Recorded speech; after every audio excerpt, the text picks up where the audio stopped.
अक्षय पिता कांतिलाल बम एवं कांतिलाल बम इनके मामले से रिलेटेड सुनवाई हुई।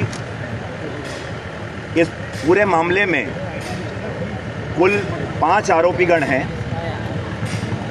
जिसमें से आरोपी सतवीर मृत है, आरोपी सोनू और आरोपी मनोज पूर्व से फरार हैं, जिनके खिलाफ दिनांक 15 मार्च 2024 को वारंट जारी किया जा चुका है। इस मामले में आरोपी अक्षय और आरोपी कांतिलाल पूर्व से मजिस्ट्रेट न्यायालय के सामने जमानत पर थे।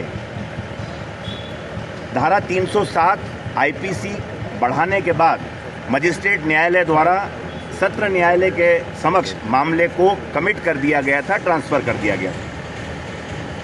आज दिनांक को आरोपी अक्षय बम और आरोपी कांतिलाल बम की उपस्थिति के लिए सेशंस कोर्ट में मामला नियत था। आरोपीगण के अधिवक्ता द्वारा कांतिलाल बम के 10 दिन तक बेड रेस्ट पर होने का और एक चिकित्सा महोदय का डॉक्यूमेंट लगाया गया है कि वो 10 दिन उनको कुछ हार्ट में परेशानी है और वो 10 दिन के लिए बेड रेस्ट है उनको, इसलिए वे आने में असमर्थ हैं।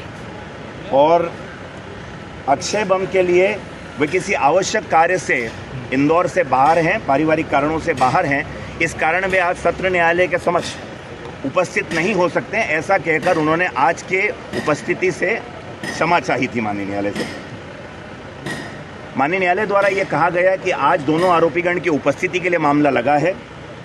आरोपी पूर्व जो चालान प्रस्तुत हुआ था उन सब धाराओं में जमानत पर हैं और उन्हें अग्रिम जमानत जो कुछ दिन पूर्व निरस्त की गई थी उसमें यह निर्देशित किया गया था कि वे सामान्य प्रक्रम पर इस न्यायालय के सामने कार्यवाही में भाग लेवें। न्यायालय द्वारा यह भी कहा गया है कि सत्र न्यायालय के सामने सेशंस कोर्ट जहां आज मामला लगा था उनके सामने जो धाराएं सुनवाई पर हैं, जिसमें धारा 307 आईपीसी है, उसमें आरोपीगण जमानत पर नहीं हैं और अग्रिम जमानत का आवेदन भी उनका निरस्त किया जा चुका है।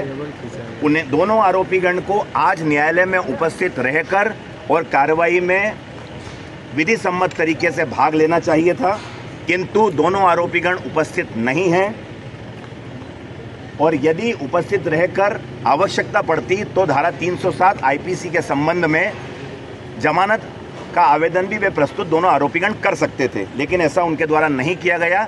इन आधारों पर माननीय न्यायालय द्वारा आरोपीगण अधिवक्ता के द्वारा जो दोनों आरोपियों की तरफ से आज की हाजिरी माफी का आवेदन लगाया गया था वो निरस्त कर दिया गया है और दोनों आरोपीगण के विरुद्ध गिरफ्तारी वारंट जारी कर दिया गया है। दोनों आरोपीगण को अब पुलिस गिरफ्तारी वारंट से लाकर और माननीय न्यायालय के समक्ष प्रस्तुत करेगी।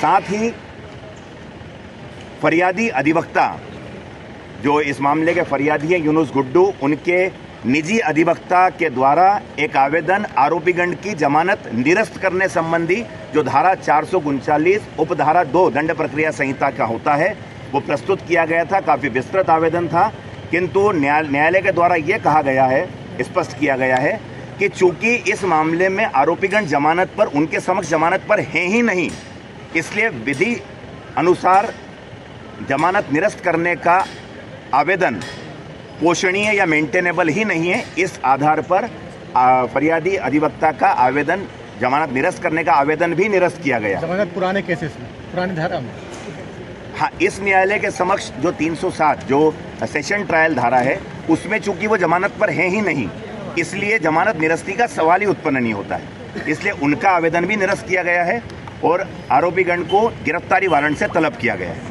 क्या कुछ ऐसी घटना सामने आई कि ये